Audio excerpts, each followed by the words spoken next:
안녕하세요.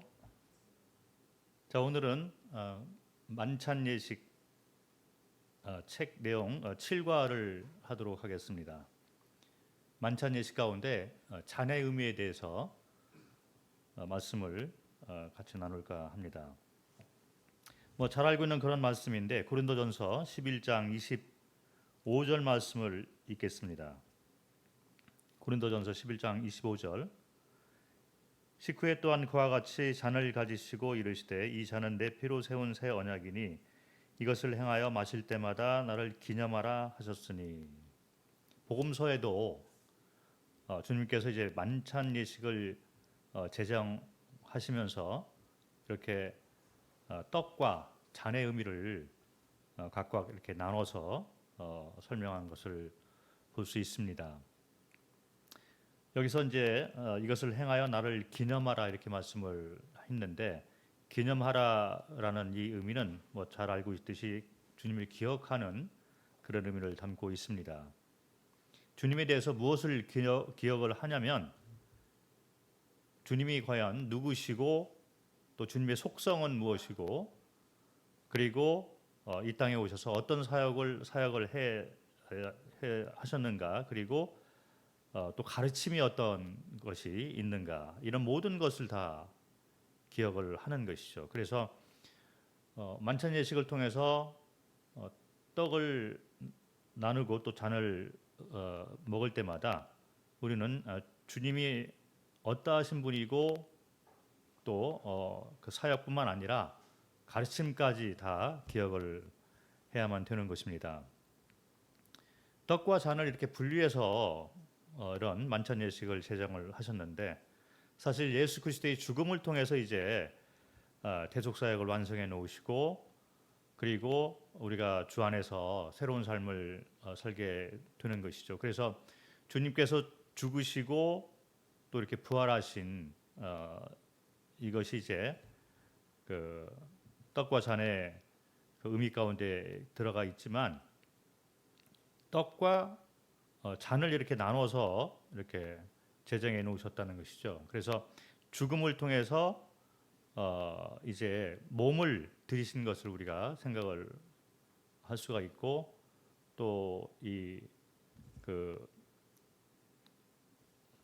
잔 이제 그 보혈을 통해서 또 약속을 우리에게 해놓은 것을 볼 수 있습니다. 그래서 떡을 생각할 때는 주님의 몸을 우리가 생각을 하면서 주님께서 죽으시고 부활하심을 통해서 주님께서 이제 생명의 근원이시다, 그리고 생명의 왕이시고 주인이시다, 이것을 우리가 기억을 할 수가 있을 것입니다. 그래서 죽음과 부활을 통해서 생명의 근원 되신 주님께서 우리에게 영생을 주시고 주님과 이렇게 연합하는 그런 관계로 우리를 삼아 주신 것을 생각을 할 수가 있으면서, 떡이 의미하는 것은 이제 그 사랑과 은혜 쪽을 우리가 기억을 할 수가 있습니다. 반면에 오늘 우리가 공부할 이 잔의 의미는 그리스도의 이 피, 이 보혈을 그 상징을 하고 있으면서 그리스도의 그 거룩하심 그리고 공의로우심을 우리가 생각을 할 수가 있습니다. 그래서 선과악의 기준을 정하시는 재판장이신 하나님의 속성이 이 잔을 통해서 나타나고 있는 것을 볼 수가 있습니다. 이 양면의 속성을 우리가 떡과 잔을 통해서 그 생각을 할 수가 있는 것이죠. 그래서 떡이 의미하는 것은 생명, 그 주인 되심, 왕 되심, 그리고 우리에게 영생을 주신 사랑과 은혜를 기억을 할 수 있고, 또 잔을 우리가 대할 때는 하나님께서 의로우신 분이고, 그리고 거룩하시고 재판장 되시는 분이 우리를 의롭다 선포하심, 이런 것들을 우리가 기억을 할 수가 있습니다. 그래서 이것은 우리가 그 복음 내용 가운데 이 두 나무를 공부를 했지만, 예덴 동산에 세워져 있는 생명나무와 선악을 알게 한 나무하고 연관이 되는 것을 볼 수가 있습니다. 그래서 이 떡과 잔 가운데 주님의 이제 두 가지 양면의 속성이 이렇게 있는 것이죠. 그래서 사랑과 은혜 그리고 공유와 의로우심, 이 양면의 속성을 우리가 생각을 할 수가 있는데, 만찬 예식을 통해서 주님의 그 속성을 우리가 기억을 할 때 단지 우리가 받은 이 구원에만 한정해서 생각을 하는 것이 아니라, 구원받은 다음에 성도가 매일 이렇게 살아가는 동안에 그 성화의 과정 가운데에서도 이와 같은 주님의 양면의 이 속성은 다 해당이 되는 것입니다. 그래서 구원받은 성도가 이 떡과 잔을 먹고 마실 때마다 기억해야 될 것은, 우리가 사랑과 은혜 그리고 하나님의 거룩하심, 의로움 때문에 구원을 받았고, 그 후에 살아가는 매 순간순간마다 우리의 왕과 주인이 주님이시다. 그리고 또 선곽의 기준은 우리가 정하는 것이 아니고 이 세상이 정해놓은 대로 가는 것이 아니라 주님께서 정해놓으신, 말씀을 통해서 정해놓으신 선곽의 기준을 따라서 살아가야 된다는 것을 우리는 이 만찬 예식을 통해서 기억을 해야만 되는 것입니다. 그리고 거기에서 끝나는 것이 아니라, 과거에 이제 구원을 우리가 생각을 한다면, 현재 또 살아가는 우리의 주인 되심과 선악의 기준 되신 재판장께서 우리를 인도하시는 이 현재의 모습뿐만 아니라 미래에 우리가 받을 그런 일들에 대해서 기억을 해야만 된다는 것이죠. 그래서 주님이 다시 오신다, 이 약속을 우리에게 해 놓으셨습니다. 그래서 우리가 받은 이 구원이 완성이 되는, 주님이 다시 오실 때 이제 이 구원이 완성되는 것을 약속을 해 놓으셨고, 그리고 주님이 다시 오시면 상급을 또 가지고 오신다, 이렇게 약속을 해 놓은 것, 이 모든 것을 우리가 기억을 해야만 되는 것이죠. 물론 불신자들은 주님이 다시 오시면 심판장으로 오시기 때문에, 그리고 참 주인으로 이제 오셔서 형벌을 주실 것입니다. 그래서 불신자들은 이제 형벌을 받게 되는데, 이 형벌의 또 경중이 다른 것을 약속을 해 놓으신 것이죠. 그런데 이제 성도들은 형벌에서 벗어나서 영원한 삶과 이 거룩함을 우리가 보장을 받은 자인데, 이 땅에 살아가는 동안에 주님과의 관계 가운데서 어떤 삶을 살았느냐에 따라 가지고 받을 그 상급도 다르다는 이런 약속을 해 놓으셨기 때문에, 우리가 이 떡과 잔을 통해서 그런 모든 것들을 다 기억을 할 수가 있는 것이죠.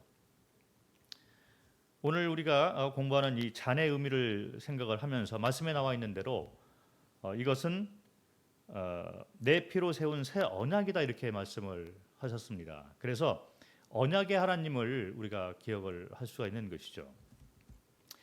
창세기 1장을 보면 우리가 공부했듯이, 창세기 1장에 하나님께서 천지를 창조하실 때 창조주 하나님으로 이렇게 나와 있는 것을 볼 수 있어요. 그래서 하나님이 이르시되 하나님이 보시기에 좋았더라, 하나님으로 나타난 것이 창세기 1장이라면, 모든 피조물을 다 창조를 하시고 2장에 들어와서 2장 4절부터는 또다시 인간 창조를 크로즈업해서 다시 설명하는 것을 볼 수 있습니다. 그런데 인간 창조의 그 장면 가운데서 나타나는 하나님은 창조주 하나님으로만 나타나는 것이 아니라 여호와 하나님으로 이렇게 나타나는 것을 볼 수 있습니다. 그래서 창세기 2장 4절부터 나오기 시작하는 타락 전까지 그 하나님께서 사용한 명칭은 여호와 하나님으로 이렇게 나오는 것을 볼 수 있죠. 그래서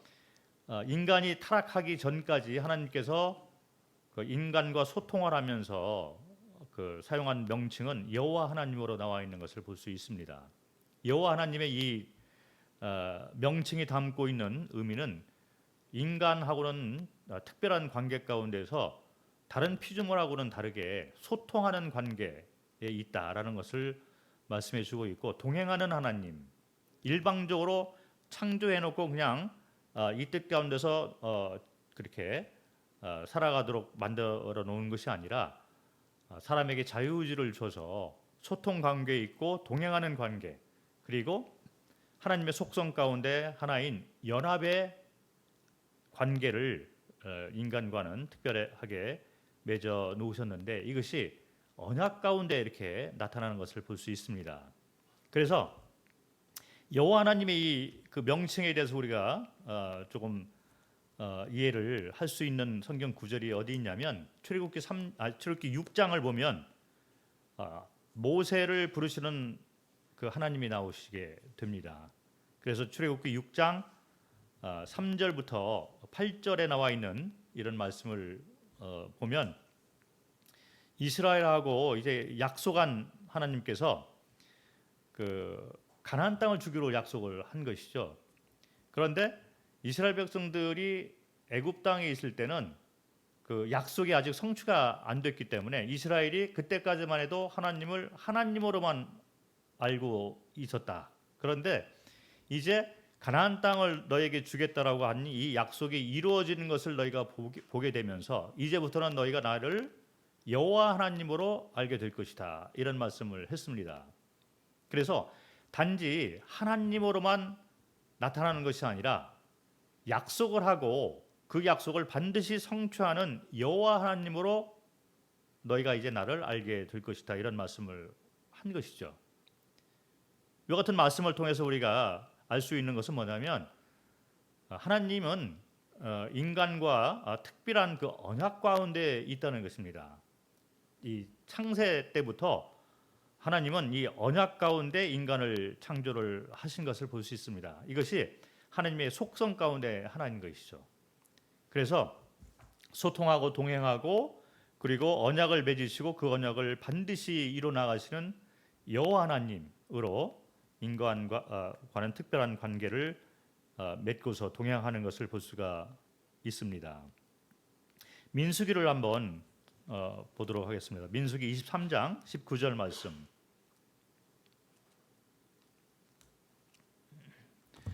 민수기 23장 19절을 보면 하나님의 속성에 대한 말씀이 나오는데, 하나님은 사람이 아니시니 거짓말을 하지 아니시고 인생이 아니시니 후회가 없으시도다. 어찌 그 말씀하신 바를 행하지 않으시며 하신 말씀을 실행하지 않으시랴. 사람이 아니기 때문에 거짓말을 하지 않으시고 후회가 없으신다. 그리고 말씀하신 바는 반드시 행하신다, 실행하신다. 이것이 바로 여호와 하나님, 언약의 하나님이라는 것입니다.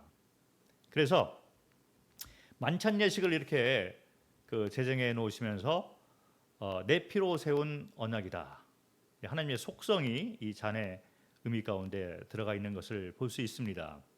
창조 때부터 인간은 하나님께서 특별한 목적을 가지고 창조하신 것을 볼 수 있습니다. 하나님의 형상에 따라 인간을 만드셨는데 하나님처럼 그 거룩한 영생을 주기 위한 그런 그 목적을 가지고 계시고, 그리고 사람과 소통하고 동행하고 약속 관계 가운데 쌍방간의 관계, 연합의 관계, 이런 것들을 다 계획하시고 인간을 특별하게 만드신 것을 볼 수가 있습니다. 그것이 바로 하나님의 형상에 따라 인간을 창조했다.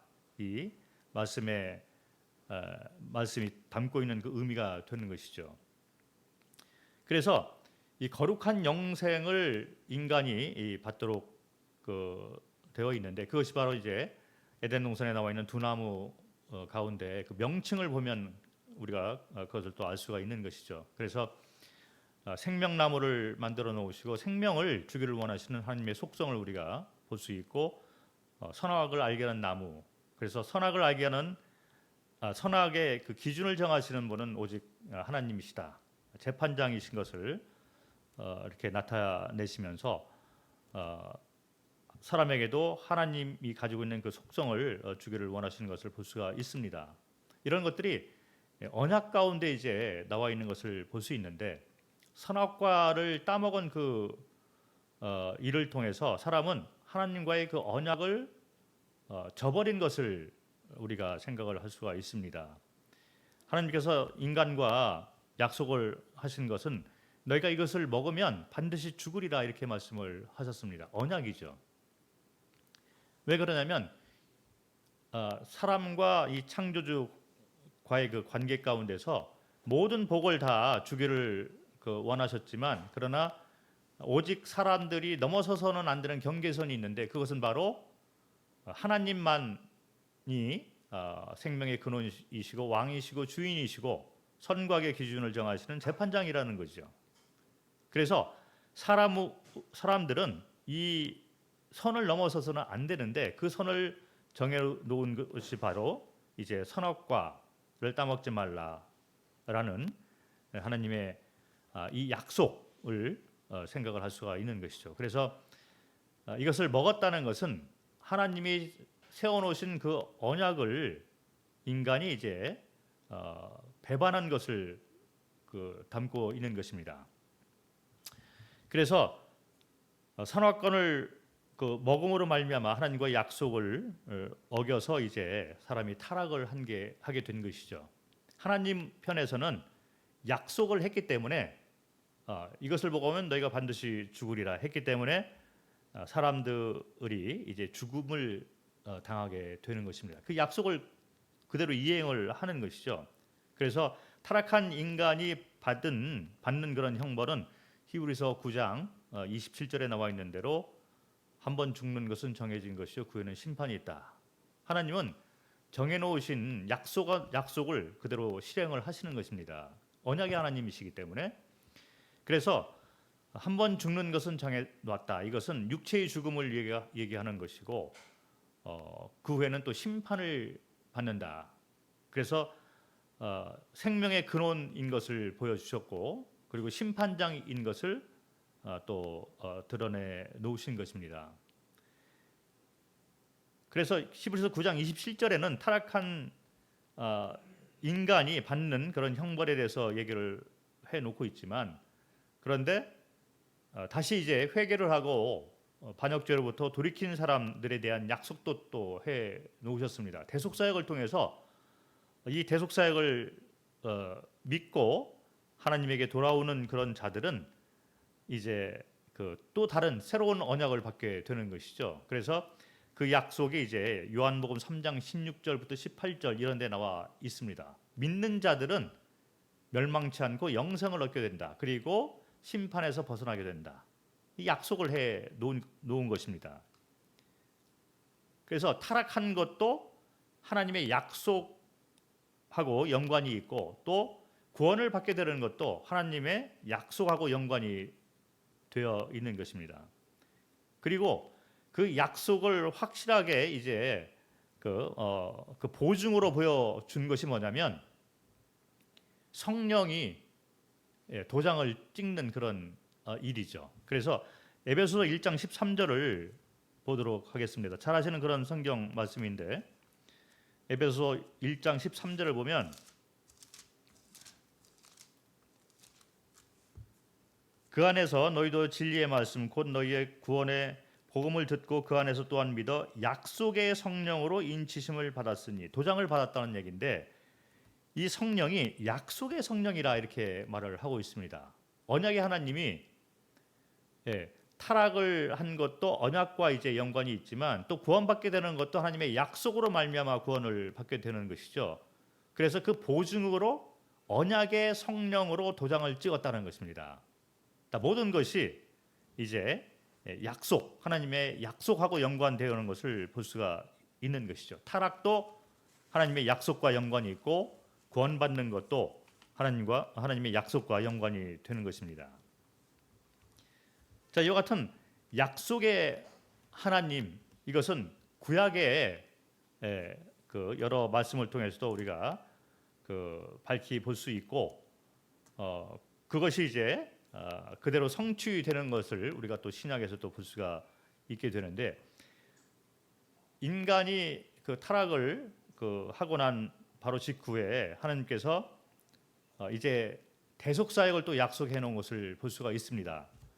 그래서 타락을 하고 막바로 하나님께서 대속 사역에 대한 약속을 해 놓으신 것이 창세기 3장 15절에 나와 있는 말씀이죠. 창세기 3장 15절을 보면 내가 너로 여자와 원수가 되게 하고 내 후손도 여자의 후손과 원수가 되게 하리니 여자의 후손은 내 머리를 상하게 할 것이요 너는 그의 발꿈치를 상하게 할 것이니라 하시고. 그래서 사탄은 예수 그리스도를 십자가에 못 박아서 죽게 해서 이것은 마치 발꿈치를 이제 상하게 하는 것으로 우리가 생각을 할 수가 있는데, 주님은 다시 부활을 하셨습니다. 그래서 부활을 통해서 사탄을 완전하게 이제 멸망을 시키는 것이죠. 승리를 선포한 것을 우리가 알 수 있습니다. 그래서 이 사탄의 머리를 상하게 해서 완전한 승리를 선포를 한 것이죠. 그래서 이 창세기 3장 15절은 인간 타락 후에 이 대속사에게 방법과 그 대속사에게 대한 약속을 해 놓은 것을 볼 수가 있습니다. 그리고 그 창세기 3장 21절에 나와 있는 말씀을 통해서 보면 대속사에게 이 방법을 또 약속을 해 놓은 것을 볼 수 있습니다. 창세기 3장 21절에 보면 여호와 하나님이 아담과 그의 아내를 위하여 가죽옷을 지어 입히셨다, 이런 말씀을 하고 있는 거죠. 그래서 나무 잎을 통해서 이 부끄러움을 가렸던 아담과 하와에게 하나님께서는 동물을 죽여서 그 가죽옷을 지어서 이렇게 입히신 것을 볼 수 있습니다. 대속사에게 방법에 대한 약속을 하고 있는 것이죠. 그래서 타락한 직후부터 계속해서 이런 약속을 통해서 하나님께서 어떻게 인간을 대속할 것이고 대속은 반드시 이루어진다, 이런 대속사에게 대한 약속과 그 방법에 대해서 약속해 놓은 것을 볼 수가 있습니다. 그래서 이 약속을 믿었던 아벨은 그 방법과 그 대속사역을 믿는 믿음을 따라서 이제 그 올바른 그 예물을 드렸다는 것을 볼 수가 있습니다. 그래서 창세기 4장을 보면 가인의 제사가 나오고 아벨의 제사가 나오는데 가인의 제사는 하나님께서 받지 않으셨죠. 왜 그러냐면 약속한 대로 하나님은 이 제사 방법에 대해서도 그 밝히 보여주셨는데 가인은 그 제사 예물에 대해서 본인의 생각대로 이렇게 드렸기 때문에 가인의 제사는 받지 않으셨던 것을 볼 수가 있습니다. 그런데 아벨의 제사는 이제 받으셨던 것을 볼 수 있는 거죠. 약속대로 그냥 하나님께서 행하신 것을 볼 수가 있습니다. 그래서 그런 말씀이 이제 히브리서 11장 4절 이런 데 보면 이제 설명을 하고 있는 것이죠. 아벨은 더 나은 제사를 드렸는데 그것은 예물에 대해서 증언을 해놨다. 그래서 그와 같은 하나님의 언약에 따라서 제사를 드리고 예물을 드렸던 아벨에 대해서는 의로운 자다, 이렇게 말씀하신 것을 볼 수가 있습니다. 하나님께서는 약속대로 이렇게 행하시는 것을 볼 수가 있는 것이죠. 그리고 그와 같은 대속사역과 또 이 대속사역의 방법에 대해서 구약의 그 레위기서에 보면 그런 것들을 확실하게 더 명확하게 이렇게 그 설명해 놓은 것을 볼 수 있습니다. 레위기서 17장 11절을 보겠습니다. 레위기서 17장 11절을 보면 육체의 생명은 피에 있음이라 내가 이 피를 너희에게 주어 대단에 뿌려 너희의 생명을 위하여 속죄하게 하였나니 생명이 피에 있으므로 피가 죄를 속하느니라. 그래서 생명이 피에 있으므로 피가 죄를 속한다. 이것은 대속사역에 대한 약속이고 또 대속사역의 방법에 대해서 약속을 해 놓은 것을 볼 수 있습니다. 그래서 레위기서의 속죄죄, 속건죄 이런 것은 희생제물의 이 피를 통해서 죄 사함을 하는 그런 그 제사법을 나타내고 있는 것이죠. 그래서 이 구약에 나와 있는 이 방법과 이 언약에 따라서 이제 구약에 있는 사람들이 그 믿음을 가지고 이렇게 제사를 드렸을 때 하나님께서 그걸 보고 이제 받으신 걸 볼 수가 있고, 그리고 그것을 직접 이제 이루어 나가신 분이 바로 예수 그리스도의 몸과 이제 피가 되는 것이죠. 그래서 이제 신약에 와서 히브리서 9장 11절 12절에서 말씀하시는 것처럼 예수님의 피로 영원한 속죄를 이루신 것을 우리가 볼 수 있습니다. 이것이 바로 새로운 언약인 것이죠. 구약에 있는 그런 그 방법과 그리고 그 언약에 대해서는 얘기를 했지만 그것을 완전하게 이루신 분이 바로 예수 그리스도이시다라는 것을 우리가 볼 수가 있는 것입니다.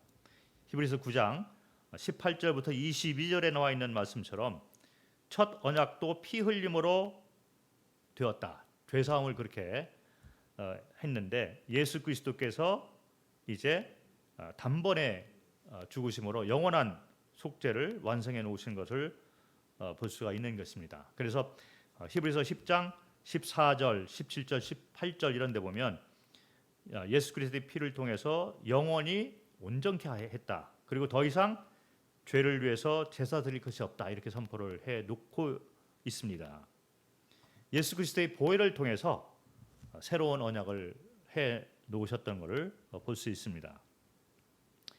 이것이 바로 그 만찬 예식의 예식 가운데 이제 잔이 이제 담고 있는 그런 의미들이 되는데 구약에 이제 또 하나의 예표가 나와 있습니다. 구약에 나와 있는 만찬 예식의 떡과 잔의 의미하고 연관되는 예표 중에 하나가 뭐냐면 유월절이죠. 그래서 이스라엘 백성들이 애굽에 있어서 이제 종노릇을 하다가 하나님께서 언약한 대로 이스라엘 백성들을 애굽에서 끄집어내서 가나안 땅으로 이제 이끌어가는 그 약속을 성취하는 그 과정 가운데 애굽 사람들이 이제 그 거역을 하게 되니까 이스라엘을 보내야 되는데 거역을 하게 되니까 하나님께서 형벌을 내리시는데 10번째 형벌이 이제 그 피의 형벌이 되는 걸 볼 수 있습니다. 그래서 이스라엘하고는 언약을 하시죠. 그래서 양을 죽여서 이제 그 피를 문에 임방이나 문설주에 이제 바르게 되면 그 집에 들어가 있는 사람은 이제 심판에서 벗어나는 그런 약속을 하게 됩니다. 그래서 그 이스라엘하고는 특별하게 이 언약을 한 것을 볼 수가 있습니다. 그래서 이 언약을 믿고 양을 죽여서 그 피를 문설주나 임방에 바른 그리고 그 안에 들어가 있는 사람들은 심판에서 벗어난 것을 볼 수가 있습니다. 예수 그리스도께서는 이렇게 유월절의 양으로 이제 희생이 된 것을 볼 수가 있습니다. 그런데 우리가 여기서 이제 좀 더 나아가서 생각해야 될 것이 뭐냐면 우리가 보통 만찬 예식을 통해서 그 예수 그리스도를 주님을 기억을 하게 되는데 주님을 기억을 하는 그 범위가 단지 이제 우리가 받은 구원에만 이렇게 국한되어 있는 경향이 많이 있는 것 같습니다. 그런데 성경에서 말하고 있는 것은 뭐냐면 구원은 이제 우리가 주님과의 관계가 회복이 되는 그 시작인 것이고 우리가 그 후에 성도의 삶을 살면서 만찬 예식을 이제 계속적으로 행하게 되는 것이죠. 언제까지 행하게 되냐면 주님이 오실 때까지 만찬 예식은 행하게 되는 것입니다. 유월절이 이제 그 이스라엘 백성들이 출애굽할 때 제정이 되었습니다. 그런데 유월절 제정은 이스라엘 백성들이 출애굽할 때 제정이 되어서 광야를 지나는 동안에 이스라엘 백성들이 애굽에서 나온 후에 그 다음 첫 번째 해에는 광야에 있었지만 유월절을 행했던 걸 볼 수 있습니다. 그런데 광야를 지나가면서 이스라엘 사람들과 하나님의 관계가 안 좋게 되다 보니까 광야에서 이스라엘 사람들이 이제 유월절을 행하지 않은 걸 볼 수 있죠. 그런데 요단강을 건너서 가나안 땅에 들어간 후에 길갈에서 가나안 전쟁을 앞두고서 다시 유월절을 행한 것을 볼 수 있습니다. 그래서 유월절 이 행함이 다시 회복이 되는 것을 볼 수가 있습니다. 그리고 이스라엘 백성들의 그 역사를 보면 하나님과의 관계가 올바르게 되었을 때는 항상 유월절 행사를 행했던 걸 볼 수 있습니다. 그래서 유월절 행사는 그 애굽에서 나올 때 그때 제정이 되었지만 그러나 이스라엘 역사 가운데에서 계속적으로 이어져 내려오는 그런 행사였던 것이죠. 그래서 하나님께서는 그 유월절을 행하라 이렇게 명령을 하셨는데 이 유월절이 끝나는 시기가 있습니다. 그것이 언제이냐면 만찬 예식을 제정하는 그 바로 전까지 유월절을 행하는 것을 볼 수 있고 유월절이 이제 만찬 예식으로 대체되는 것을 볼 수가 있는 것이죠. 말씀을 한번 보도록 하겠습니다. 누가복음 22장 15절부터 18절을 보겠습니다. 누가복음 22장 15절부터 18절. 이르시되 내가 고난을 받기 전에 너희와 함께 이 유월절 먹기를 원하고 원하였노라. 내가 너희에게 이르노니 이 유월절에 하나님의 나라에서 이르기까지 다시 먹지 아니하리라 하시고 이에 잔을 받으사 감사 기도하시고 이르시되 이것을 갖다가 너희끼리 나누라. 내가 너희에게 이르노니 내가 이제부터 하나님의 나라가 임할 때까지 포도나무에서 난 것을 다시 마시지 아니하리라 하시고. 자, 이것은 마지막으로 유월절을 행하시는 모습인 것을 우리가 볼 수가 있습니다. 이제는 이 유월절을 다시 먹지 않겠다 이렇게 말씀을 해서 유월절의 그 의미가 이제는 만찬 예식으로 이제 대체가 되는 것을 볼 수가 있습니다. 그런데 이와 같은 하나님의 말씀이 분명하게 나와 있음에도 불구하고 사람들 가운데 특별히 이단들 가운데 이 유월절을 아직도 중하게 여기면서 유월절을 행하지 않으면 구원이 없다. 그리고 이것이 바로 하나님의 구속 방법이다. 그리고 본인들이 하나님이다. 이렇게 얘기하는 이단들이 있는데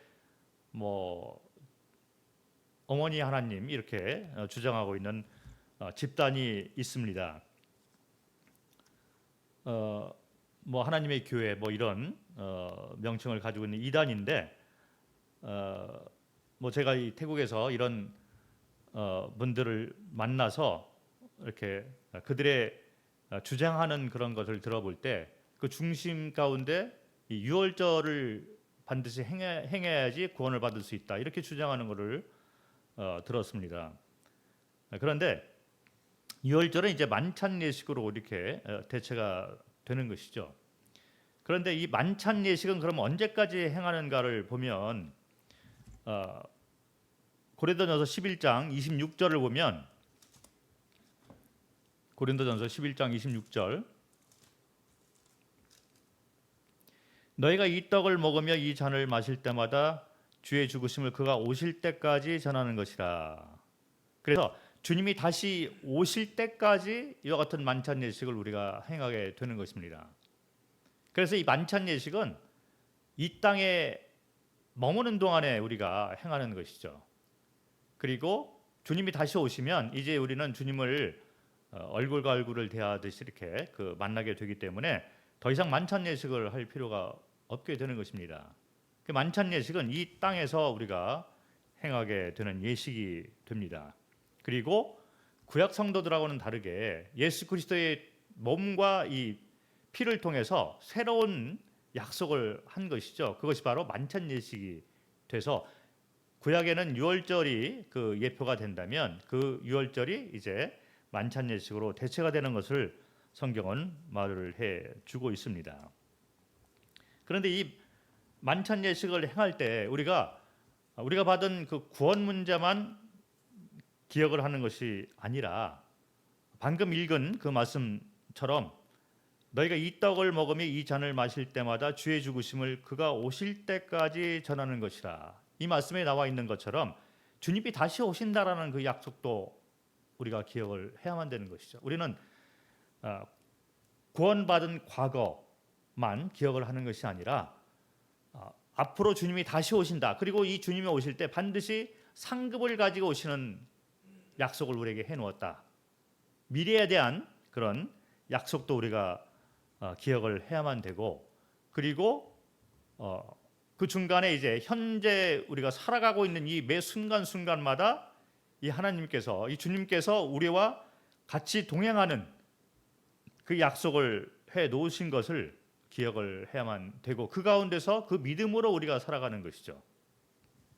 그래서 고린도전서 11장만 하더라도 우리는 이 과거, 현재, 미래의 그 약속을 다 기억을 해야만 된다는 것이 이 말씀 가운데 나타나고 있는 것을 볼 수 있습니다. 고린도전서 11장 23절부터 25절 말씀을 보면 내가 너에게 전한 것은 주께 받은 것이니 곧 주 예수께서 잡히시던 밤에 떡을 가지사 축사하시고 떼어 이르시되 이것은 너희를 위하는 내 몸이니 이것을 향하여 나를 기념하라 하시고 식후에 또한 이와 같이 잔을 가지시고 이르시되 이 잔은 내 피로 세운 새 언약이니 이것을 향하여 마실 때마다 나를 기념하라 하셨으니 이것은 예수 그리스도의 몸과 피를 통해서 새롭게 약속된 그 대속사역, 이 구원에 대한 말씀을 해 주고 있습니다. 그런데 26절을 보면 그가 오실 때까지 전하는 것이다. 그래서 주님이 다시 오신다는 미래에 대한 약속을 해 놓으신 것이죠. 그리고 11장 27절부터 보면 현재 살아가는 동안에 우리가 어떤 모습으로 살아가야 되는 것인가에 대한 약속을 또 해 놓으신 것을 볼 수 있습니다. 고린도전서 11장 27절 그러므로 누구든지 주의 떡이나 잔을 합당하지 않게 먹고 마시는 자는 주의 몸과 피에 대하여 죄를 짓는 것이니라. 사람이 자기를 살피고 그 후에 이 떡을 먹고 이 잔을 마실지니. 그래서 여기 보면 이제 현재 살아가는 성도들이 주님의 그 약속 가운데 살아가야 된다는 것을 우리에게 말하고 있는 것을 볼 수가 있는 것입니다. 그래서 이 주의 그 만찬 예식을 통해서 우리가 주님을 기억할 때마다 우리는 구원 문제에 대한 약속, 그리고 주님이 다시 오시고 상급을 가지고 오신다는 그 약속, 그리고 이 땅에 살아가는 동안에 지금 이 순간에 우리와 함께 동행하고 우리에게 승리와 안식을 약속하신 군대 대장으로서의 그 주님을 기억을 해야만 되는 것이죠. 그래서 유월절을 보더라도 이스라엘 백성들이 이제 애굽에서 나올 때 유월절 예식이 제정이 되었습니다. 그리고 광야를 지나서 요단강을 건너서 가나안 땅에 들어가서 가나안 땅에서 이 전쟁이 시작할 때 길갈에서 유월절이 다시 회복이 되는 것을 보게 되는데 그때 군대 대장이 와서 여호수아가 군대 대장을 만나게 됩니다. 그래서 군대 대장이 이제 이스라엘 백성들을 이끌어가면서 이 가나안 땅에서의 전쟁은 하나님께서 싸우시는 전쟁이다. 내가 너희와 함께한다. 이런 약속을 담고 있는 것을 볼 수가 있습니다. 그래서 단지 이스라엘 백성들을 애굽에서 끄집어낸 것에서 그치는 것이 아니라 지금 우리와 같이 동행하는 군대 대장, 그리고 이 군대 대장이 앞으로 우리에게 영원한 생명을 약속을 하시고 또 상급을 약속하신 이 모든 것을 우리는 기억을 해야만 되는 것입니다. 에베소서 1장 13절에 우리가 조금 전에 읽었던 그 말씀 가운데 언약의 성령이 인쳤다 이런 말씀을 했는데 이것은 단지 구원 문제에만 끝나는 것이 아니라 이 언약의 성령이 우리를 인도하고 우리와 함께하고 있는 현재의 모습도 약속을 한 것을 볼 수가 있습니다. 로마서 8장 14절을 보겠습니다. 로마서 8장 14절